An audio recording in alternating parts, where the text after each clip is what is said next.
ગુજરાત એટીએસે પકડેલા જેહાદીઓનો જે આખો મામલો છે તેમાં જેહાદીઓના મોબાઈલ ફોનની હવે તપાસ કરવામાં આવી રહી છે અને આ તપાસમાં સ્થાનિકો પણ સંપર્કમાં હોવાનું સામે આવ્યું છે। જેહાદ ફેલાવવાવાળા ગ્રુપના તમામ મેમ્બર્સની તપાસ કરવામાં આવી રહી છે। વોટ્સએપ ગ્રુપમાં જે પણ 12 લોકો જોડાયેલા છે તે તમામની તપાસ કરવામાં આવી રહી છે। કોણ કેટલા સમયથી ગ્રુપમાં જોડાયા તે બાબતે હવે કાર્યવાહી કરવામાં આવી રહી છે। પ્રતિક અમારી સાથે જોડાઈ ગયા છે। પ્રતિક, જે પ્રમાણે 12 મેમ્બર્સ છે એ 12 મેમ્બર્સમાં કોણ કોણ સામેલ છે અને અત્યાર સુધી પોલીસે કેટલા લોકોની તપાસ કરી છે? પ્રીતિ, આ જ મામલે એટીએસ દ્વારા 12 જેટલા શખ્સો છે તેમની સઘન પૂછપરછ કરવામાં આવી રહી છે। તેમના મોબાઈલ ફોન છે તે ચેક કરવામાં આવ્યા છે, કારણ કે ગઈકાલે ગુજરાત એટીએસને મહત્વની સફળતા મળી હતી।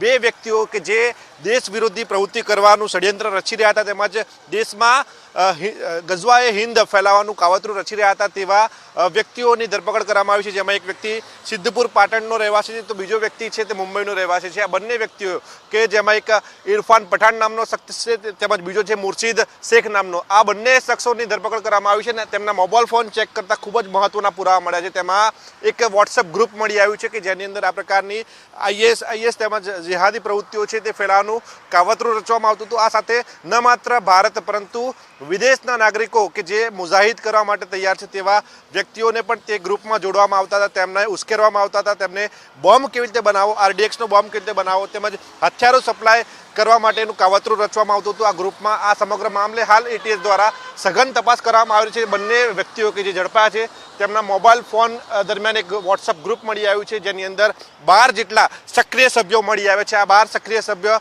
ભારતના જ હોવાનું સામે આવ્યું છે અને આ ભારતના જે શખ્સો છે તે મામલે હવે એટીએસ દ્વારા તપાસ હાથ ધરવામાં આવી છે, કારણ કે આ શખ્સો દ્વારા પણ આ જ રીતે દેશ વિરોધી પ્રવૃત્તિ કરવામાં આવતી હોવાનું ખાસ શક્યતા સેવવામાં આવી રહી છે, જેથી કરીને આ વ્યક્તિઓ કોના દ્વારા સંપર્કમાં આવ્યા હતા, કેટલા સમયથી આ બંને જે જેહાદી ઝડપા છે તેમના સંપર્કમાં હતા તે બાબતે હાલ એટીએસ દ્વારા તપાસ કરવામાં આવી રહી છે। પરંતુ એક વાત મહત્વની છે કે આ બંને વ્યક્તિ જે ભારતમાં રહીને દેશ વિરોધી પ્રવૃત્તિ કરતા હતા તેમના સામે ગુજરાત એટીએસે હવે કડક પગલાં લીધા છે અને તેમની સાથે સંકળાયેલા જે શખ્સો છે તેમના ઉપર પણ હવે કાયદાનો સકંજો કસાઈ શકે છે।